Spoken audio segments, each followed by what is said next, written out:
But first, breaking tonight, a few moments ago, President Trump announced Israel and Lebanon have agreed to extend their ceasefire by 3 weeks. It came after he met with the country's envoys at the White House. Also tonight, the president is insisting he's under no pressure whatsoever to end the conflict in Iran. He says the pressure is all on Iran. But he says the Islamic Republic's leadership is in turmoil. We're also getting new results from Fox polling about the conflict. Senior White House correspondent Jacqui Heinrich starts us off tonight live from the North Lawn. Good evening, Jacqui. Good evening, Brett. Moments ago, reporters were pulled back into the Oval Office for the president to make that announcement, which stemmed from a meeting at the White House with the two countries' envoys. President Trump says a meeting with Israel and Lebanon's leaders could now happen within these next 3 weeks. This, as President Trump also says, the U.S. is going to continue its ceasefire with Iran, provided they don't lay any mines in the strait, because the U.S. stands to benefit the longer Iran takes to get their proposal together. And he also made a new demand that any proposal they submit includes a pledge to stop funding Hezbollah. We don't know who the leader is in Iran. Khomeini is gone. Then a second group came in, they're all gone. And now you have the third group, and they're a little concerned about being gone, too. President Trump says he's in no rush to reach a deal because infighting inside Iran's government is destabilizing what's left of the regime. And in a matter of days, their main source of revenue could be destroyed, too. If they don't get their oil moving, their whole oil infrastructure is going to explode. Iran's president denying the infighting, posting, "In Iran, there are no hardliners or moderates. We are all Iranians and revolutionaries with ironclad unity of nation and state and obedience to the supreme leader. We will make the aggressor regret."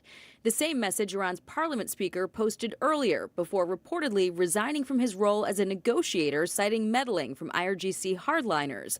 President Trump practicing patience. They came to us and they said, "We will agree to open the strait." I said, "Wait a minute, if we open the strait, that means they're going to make $500 million a day." So I'm the one that kept it closed. But Americans are getting anxious. New Fox polls show 80% of voters say it's extremely important to avoid a prolonged conflict and reopen the Strait of Hormuz, more than the 72% who said it's as important to end Iran's nuclear program.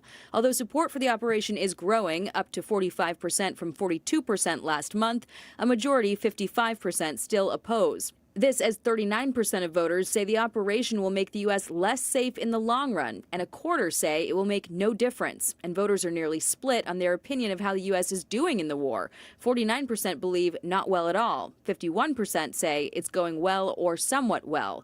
The president trying to put in perspective why gas prices could remain high for a little longer. You know what they get for that? You know what they get for that? Iran without a nuclear weapon that's going to try and blow up one of our cities or blow up the entire Middle East.